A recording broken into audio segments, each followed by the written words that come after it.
Welcome to the Del Walmsley Radio Show. Del challenges the status quo, questions everything, and empowers you to return to your core beliefs to make your life better. If you're ready to hear the truth and get your roadmap to the lifestyle you really want, the next hour will change your life. And now, your host, self-made millionaire, national award-winning investor of the year, CEO and founder of Lifestyles Unlimited, Del Walmsley.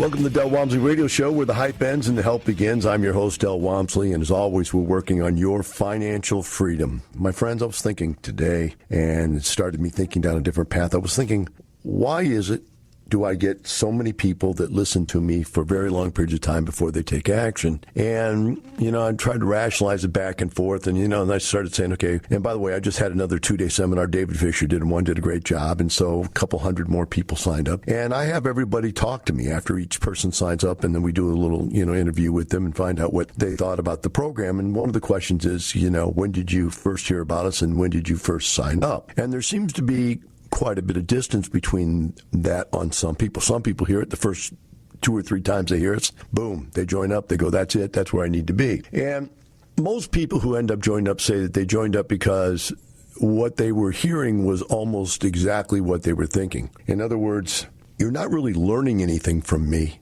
You're just aligning with someone else that believes the same thing that you do. And I think that that's a safe and reliable way to make decisions, although I would suggest that the education information is probably more important. I understand this is an entertainment show and that many of you are just listening just to hear me and go, boy, that crazy dude, and he says it like I wish I could say it. I wish I could walk into my boss and tell my boss the stuff he's saying over the air. And you probably wonder how I get away with saying it over the air, why I'm not drowned out by all the liberals and all the crazy wacko politician people and whatever, people out there. And the reality is that the only reason I'm not is because I'm saying what you want to hear. You guys are keeping me on the air.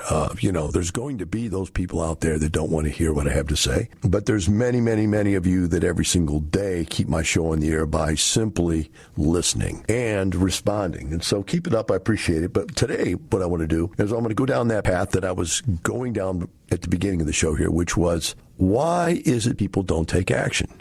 And I'm going to call it the head in the sand theory.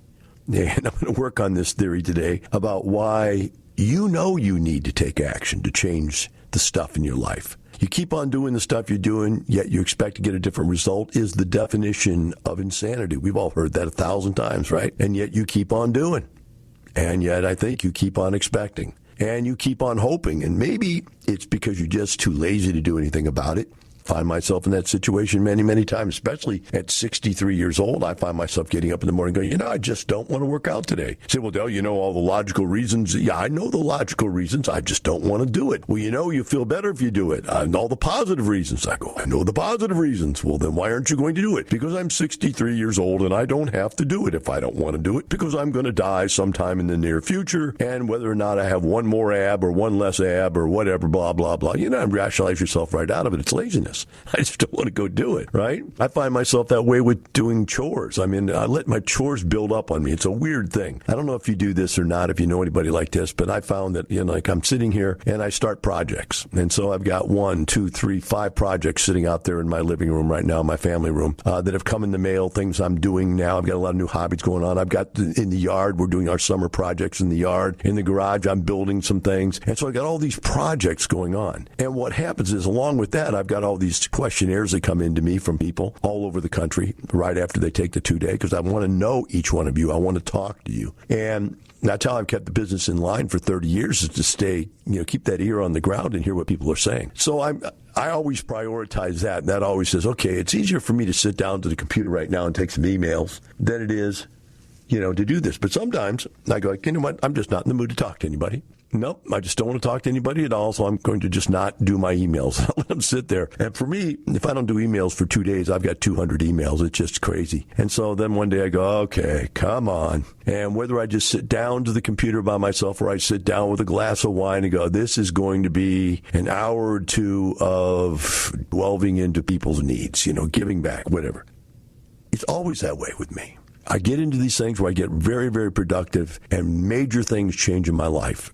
And then I get complacent. I was complacent the last couple of weeks or months, actually, because of the COVID thing's been getting into my brain. And I really wasn't paying attention to all of my income. Now, I have many, many, many different companies and different types of investments of different types, and I track them all. But for the last 2 months, I sort of just stopped tracking. When I woke up the other day and I said, I better get back on top of this. I'm already a month behind. So I went back and put in all the data, all the different companies and businesses and the income, and I go, wow. COVID has taken a bite out of my total income. Now, it hasn't taken a bite out of my net worth because I'm not living backwards on my money. My money is living forward. And that's one of the things I want to get across to you today is that savings isn't the secret to retiring. Earnings is the secret, passive income. And so my passive income could fluctuate. And because I have so much passive income, it can fluctuate quite largely and still not affect my cost of living because quite honestly, I live on less than 1/10 of what I earn a month. I know that's hard for you to believe, but I do. And the rest just gets stuck away in more accounts and collects more interest and earns more money or buys something new investments, new businesses. And I'm not saying that to impress you, but to impress upon you. That's where this all ends up. Everybody goes, well, what's the exit strategy? Do I finally get to sell all my stuff and just have a pile of money? No, that's not the solution. The pile of money should be buying you more stuff that creates more income. And the more income it creates, the better your quality of life. But at some point, the quality of your life, guys, look me up on the internet. Look up where I live, and you'll see my home and pictures and so forth. I live in a mansion, paid in full. I drive 4 expensive cars, paid in full. I'm not telling you this to brag. I'm telling you I don't even care about that. I'm at the level of consumption. There is a point where you are totally satiated by consumption. And then it just becomes a system. And like I said, I let my system slip a few days, weeks, months in a row, and then I get back on my system. But the system is in place, and you need that system of producing passive streams of income. Then when the COVID thing comes up, you go, oh, my God, there's going to be challenges, there's going to be issues, but I'm still going to make money. And I'm still going to make way more money than what I need to live. And that's the whole scheme of things. As we look at this thing today, I wanted to look it up and see what it was doing to everybody else. And so I went in and went to Forbes and looked for what they had to say. And there's an article here called How COVID-19 Has Changed Retirement Planning. Forbes Advisor commissioned a U.S. Gov survey of 9,675 U.S. adults to get a deeper read on how coronavirus has impacted retirement planning. With more than 36 million people filing for unemployment since all this crisis begun. 36 million people filing for unemployment. You would think that there would be some type of a major turnaround in people's retirement belief system. Go, man, this is a disaster. This is a pandemic. And yet I believe that everybody else out there believes that this isn't going to affect anything. It's really the way they're acting, what would be called physically, which is financially. Financially, they're acting as if it doesn't mean anything to our family. And so the businesses out there that got on top of this and took advantage of all of these stimulus packages, and I think a couple of my companies got involved because they were in position to line up with what was being offered. So they lined up and got some of that stimulus money, which involved allowing us to keep employees working even during a time when we can't really do business in many of my companies. I mean, there's just not a lot of showing houses, not a lot of selling houses. There's no doing seminars live. We're doing them all over the internet. So our volume of business has been retarded, right? And even so, we're still here. We'll take a short break. Be right back with the Del Walmsley Radio Show. Welcome back. Now here's some more unconventional wisdom to set you free from the man on a mission to retire America, one person at a time, Del Walmsley. Welcome back to the Del Walmsley Radio Show. Today we're talking about the head-in-the-sand investment theory system. That's what I'm calling your approach to the COVID virus, pandemic, destructive, environmental, physical, financial, total destruction that's going on around us. Whereas psychologically, we all know that it is destroying us, but we haven't figured out yet that financially it's destroying us. So the government came back and created all these business opportunities to protect the businesses, but they also created some opportunities for people to change their retirement approach and to do some things that they know is productive for you financially. I've been talking about them for years, and they just made them possible. you got to ask yourself this question. Why is it that I've been talking about doing it for years, and then when the government thinks that there's really a lot of problems going on, they recommend and make it available to do? Interesting.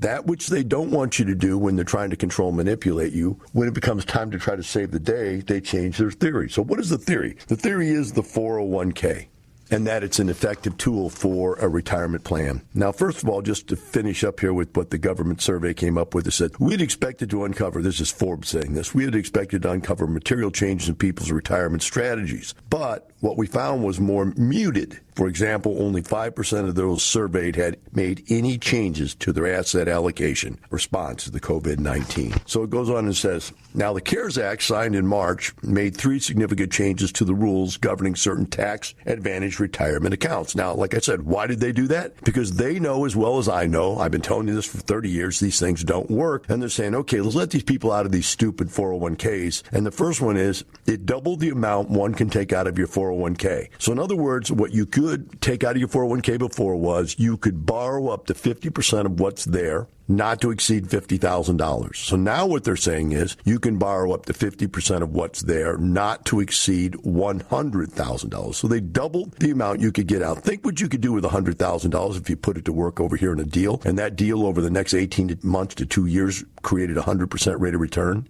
Think of what that would do for you. Right? If you could just get that $100,000 out there working. Secondly, it allowed some savers to take early hardship withdrawals up to $100,000 from their 401k. Again, what they're telling you is, here's $100,000. You may not see that money in your entire life, and you're able to get it out of your 401k. A hardship withdrawal. Now, I'm pretty sure that means you still pay normal taxes, but guess what? If you get paid a paycheck, and this is what people don't understand. It's so stupid, guys. And I'm not calling you stupid. I'm calling the idea, the theory, the concept stupid. And you're just looking at it with crossed eyes going, I don't understand. Everybody screams, cut off your hand, cut off your hand, cut off your hand. It should be a good thing, honey, don't you think? Since everybody else is saying cut off your hand. No, it's still not a good idea. And so the theory is you put your money in a tax-deferred account, and it earns more money that way because you're not paying taxes, and now you have more money to put in that account. The problem is that there's so many limitations on the account, it doesn't actually grow faster. Number 2, the problem is you can't get the money. And number 3, when you finally do get the money, you're in the highest tax bracket of your life. When are you in your lowest tax bracket? In your earliest years. When are you in your highest tax bracket? In your later years. What does it mean to be in a lower tax bracket when you retire? It means you failed. What does that mean, I failed? You failed. You are now making less money, living in a lower quality of life than you did while you were in middle age. Is that success? I have 10, 20, 50 times. I got to try to think on my feet here. 50 times the money I had when I was 40. Come on, guys. It's ridiculous to think that you should be old and have less money. You should have more money, right? Or your retirement plan failed. Quite simply, right? It goes on and says that you could get this $100,000 out without paying the 10% penalty. In fact, it says they waived the 10% penalty tax on most withdrawals from these accounts made before the owner turns 59 and a half. Finally, it allows retirees on those have inherited IRAs to skip taking required minimum distributions. Now, think about this for a second. Why do you not want to take a required minimum distribution? Because that's more income into your account while you're still working, which puts you in a higher tax bracket. There you go. Parents, you dumb idiots, you saved your money your entire life, you left it to your kids in a 401k, and now they're stuck into a minimum distribution deal. And while they're in their highest earning years, they're being forced to take money out of your 401k and pay the highest possible tax on it. Remember, you could have got it out with very, very low taxes in the very beginning. You could have taken that money and become a multimillionaire and retired with me and go out and live the life that we all live here at Lifestyles. But no, you put it in a 401k and then you screwed your kids with it. Come on, guys. Have any of you ever even taken the time to read tax law? Have ever even looked into it? Come to a seminar, at least find out. We'll give it to you, we'll speed it to you in pablum. Out of a baby food jar, I'll feed it to you. But these things don't work. So, they had a survey on who was going to actually take advantage of this stuff. Only 4% of the people responded indicated they had taken any money out of their 401k. Only 5% had responded that they'd taken any hardship withdrawals, and only 5% had said they'd skip taking the money from the mandatory withdrawal. My friends, the 401k doesn't work. It never did work, never will work. Is it better than having no money at all? Absolutely. Is cutting off only one finger better than cutting off four? Oh, yeah. If you gave me a choice, do you want to cut off one finger or four? I'm going for one every time. So you're sitting there going, I guess I need, honey, let's cut off one or two fingers. My 401k and your 401k, that's only two fingers. The alternative, honey, is we might have to cut our whole hand off. Gosh, that sounds so much better, Bob. Let's just cut a few fingers off. How do you rationalize making bad financial decisions? How do you talk to your spouse? Guys, I'm going to be a little macho here. Don't you feel stupid talking to your wife not knowing how to retire? Doesn't that make you feel inferior as a male that you don't know how to bring the bread home? Right? Women, nowadays, you want to be men. You want to be in control. Then you better step up and do the right things. Get that husband that you now know you're smarter than to do the right thing. I see it all the time. I see wives pushing husbands to go take action. Husbands are all analytical. Really what they are is lazy. Let's get down to it, guys. You know, we're analytical. What does analytical get you? It gets you out of doing stuff. Have you ever heard of a honey-do list? Honey, do this. Honey, do that. Honey, do this. Honey, do that. And I'm just like, I can't. That just doesn't make any sense. That's illogical. I'm pushing back. And what I'm really saying is, leave me alone. I'm going to die 10 years before you do, woman. Do you not understand that? Men die way younger than women. So I don't really care about our retirement. We have enough for us. What you're wanting me to do is worry about what happens 20 years after I'm gone. Leave our grandkids money. Jeez. Let me play a round of golf or sit on the couch. We'll take a short break. Be right back with the Del Walmsley Radio Show.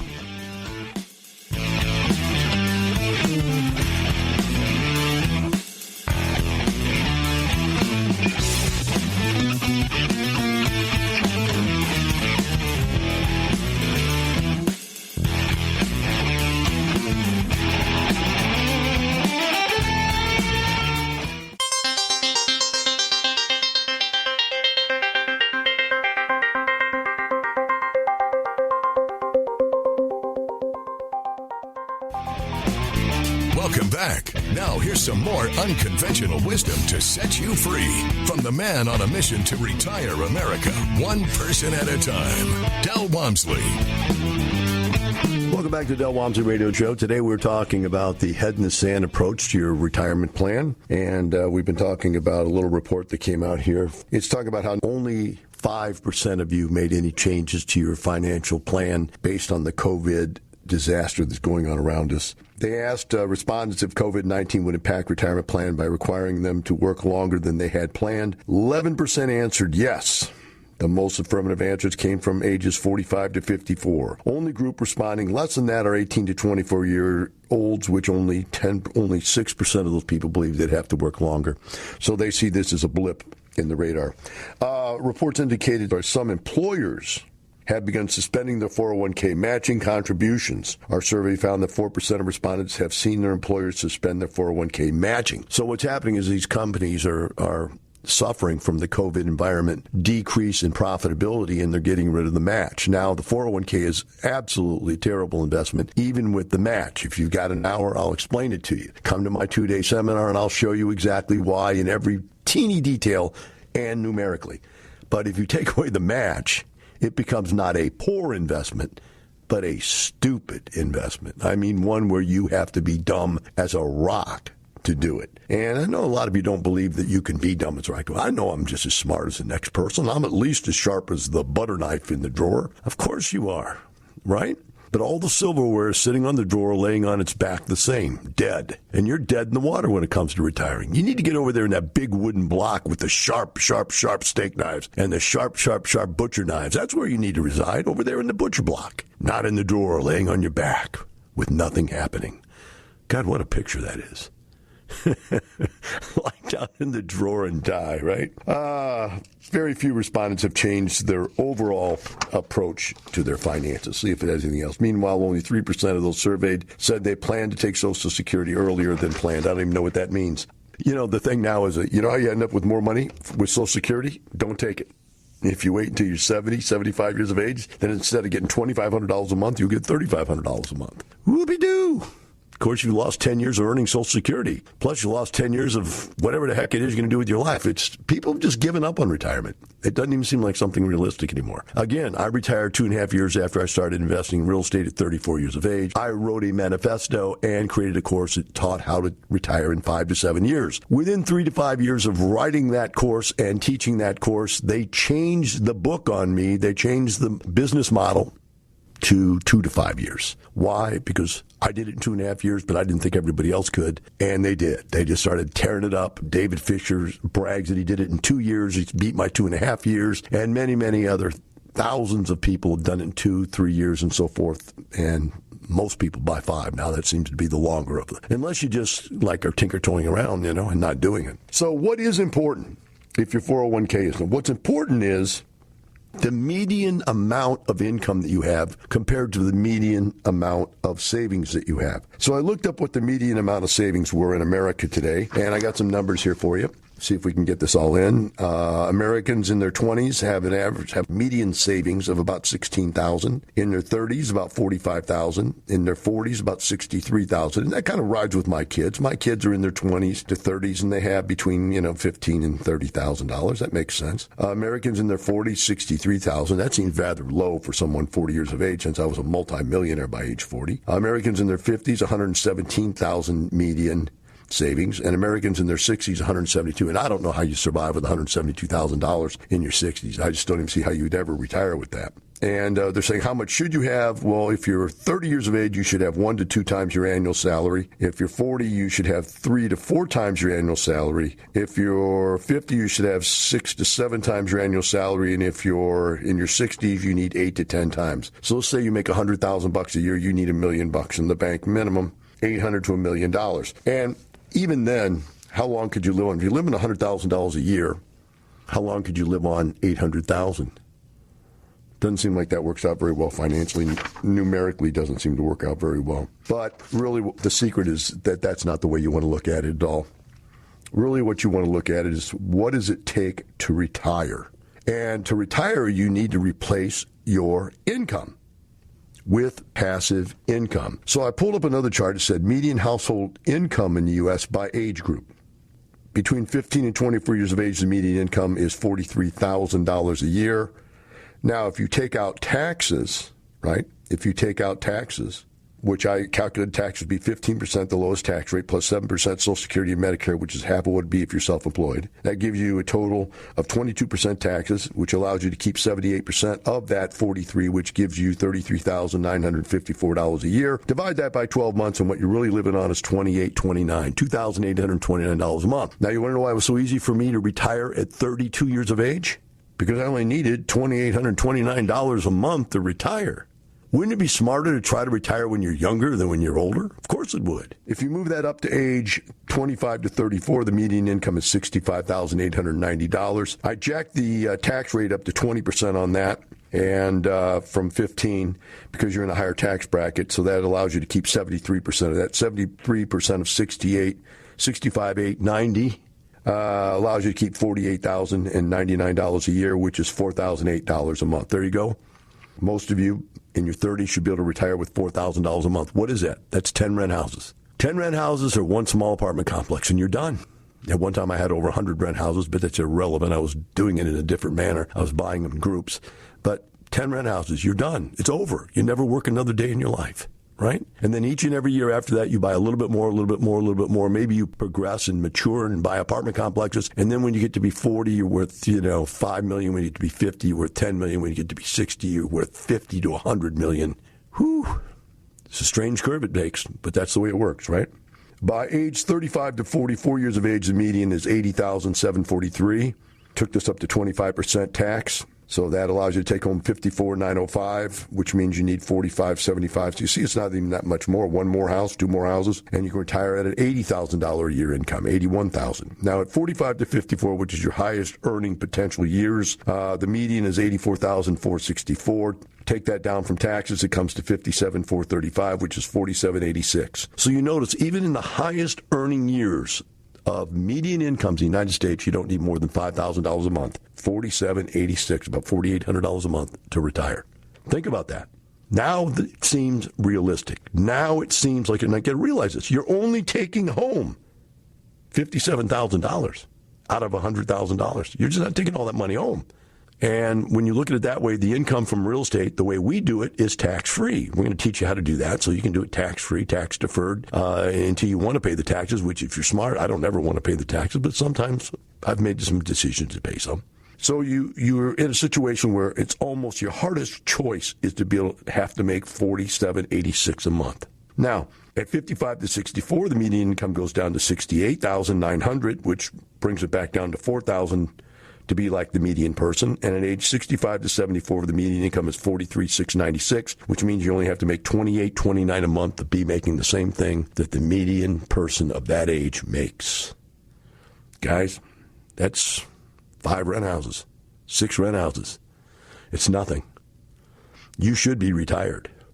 The only reason you're not is because you're not looking at it right. Age 75, when people dump their retirement funds and are forced to pull the money out and pay the highest taxes possible, the median income is $52,000 a year, and they're taking home $34.97. So there you go, $3,500. Now, when you buy yourself an apartment complex, you make $5,000 a month, you've covered all that. If you buy a larger one, you make $10,000 a month, you've doubled all that. If you buy a larger one, you make $20,000 a month, and you've quadrupled. You've 4 times to that, whatever 4 times it is. It's just a matter of, guys, you're not looking at it right. You got to look at it the right way to solve the problem. You can't solve the problem at the same level of thinking the problem was created at. That's Einstein. We'll be back in a few moments with the Del Walmsley Radio Show.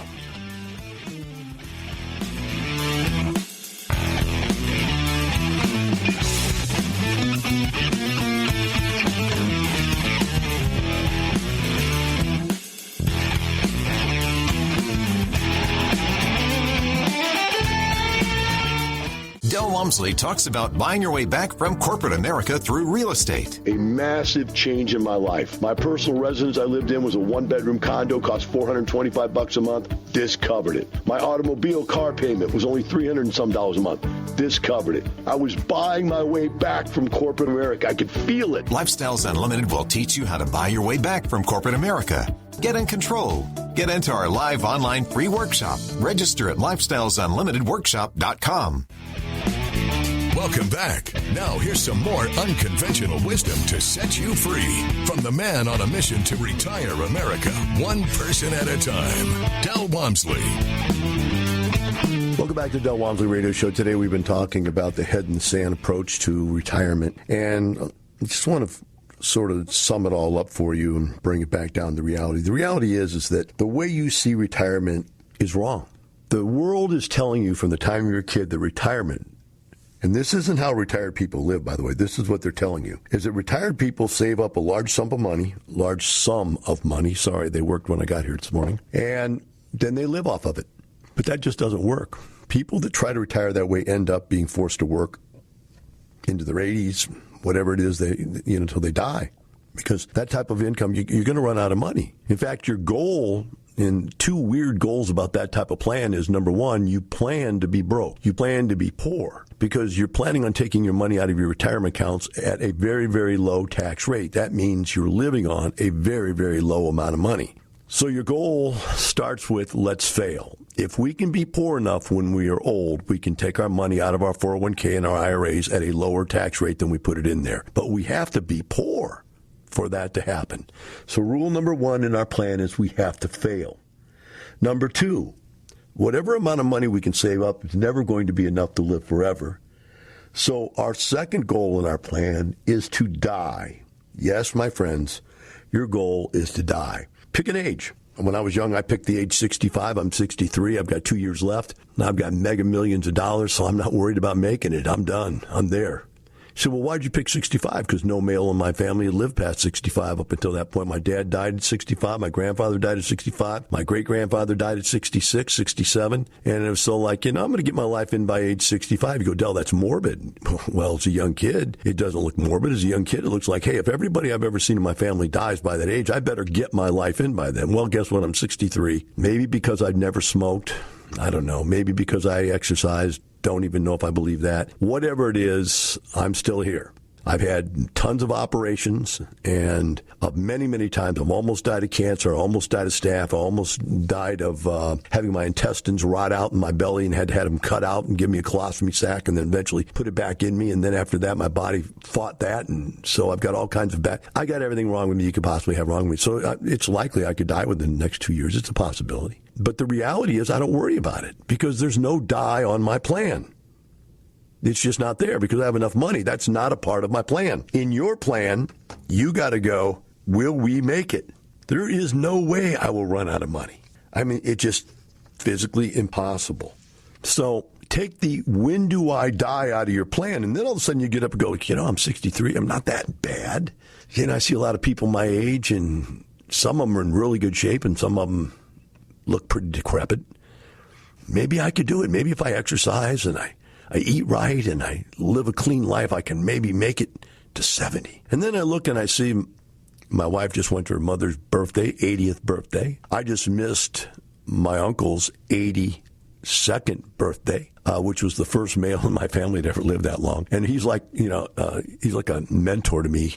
Not in the form that you would call him up and say, Del, here's what you do financially, here's what you do, in life. He's basically just doing it. In other words, it's not somebody telling me what to do. He's just living. And by living, he's giving me hope, man. And I hope that I'm giving you hope that by having money and having retired at 32 and having taken and helped thousands, in fact, it's tens of thousands of people now retire, that you will understand that there is hope. And so just like I hope to live past 65, I've already fixed the money thing. You're probably going to live past 65 because the median age now is way higher than that, probably in the 80s. You're probably going to live past that, but you haven't fixed the I need to die problem in your financial future. So you need to fix that. So is your plan to work the rest of your life? Is that your plan? Because if you work the rest of your life, then you don't have to take your Social Security. So then your Social Security will go up from $2,500 a month to $3,000 to maybe even $3,500. I don't know if it can actually go up to $4,000. I don't know what the maximum is. And then if your wife had ever worked and she paid some Social Security, and maybe your wife can get some Social Security. And then you can pull some money out of your 401k and your IRA, and there you go. If you make too much Social Security and Medicare, and they're going to tax it. Did you even know that? You're at your retirement, if you make more money between what you withdraw and your Social Security and so forth, they are going to tax your Social Security again. I bet you didn't know that, did you? God, it's depressing listening to somebody who actually gives a crap about what the government's doing to your money. Now, you say, well, Del, should we all get up and rise up against the government? Well, until lately, I'd said no. Recently, I'm sitting here on the edge of a very fine line on the top of this fence, and, I don't know. Maybe we should. But bottom line is, other than that, what your real fear should be right now is this. And I'm going to tell you fear I actually believe. And I know you're not going to like it for multiple reasons. One, because it's going to hurt you. And two, because it's going to offend your belief in what's right and wrong. But here's what it is. There are so many of you that are so wishy-washy out there. You are going to let the fact that Trump is a complete idiot, says stupid stuff, acts like a childish little baby, is just retarded when it comes to communication. You're going to vote against him. And we're going to be taken over by socialists. Biden cannot last. He will be gone. Whoever they put in, his assistant, and the other people around him will end up running the government, and they will change everything. Your tax rates, which Trump worked hard to get down, will fly back up. But I don't think you understand how high they want them to be. Bernie Sanders and his group want them to be what they were way back 100 years ago. What were they? 97% top tax bracket. Literally, folks, look it up. At one time, the top tax bracket was 97%. People, they'll take more than 50%, 60, 70% of everything you earn. They'll turn this into a socialist country, and they'll take away all your rights. They'll take away all of your rights. And you will become a socialistic dweeb, imprisoned for the rest of your life. That's what I'm afraid is going to happen if you don't get out there and make some changes. Have a great day. And remember, it's not the money, it's the lifestyle. The information and opinions you hear on the Del Walmsley radio show are those of the host, Del Walmsley, his guests, and his callers, and do not necessarily reflect the opinions of this station, its affiliates, its management, or advertisers. The Del Walmsley show is for entertainment purposes only. Please consult a professional regarding your personal investment needs. Nothing presented on the Del Walmsley show constitutes an endorsement, recommendation, offer, or solicitation to buy or sell any product or security.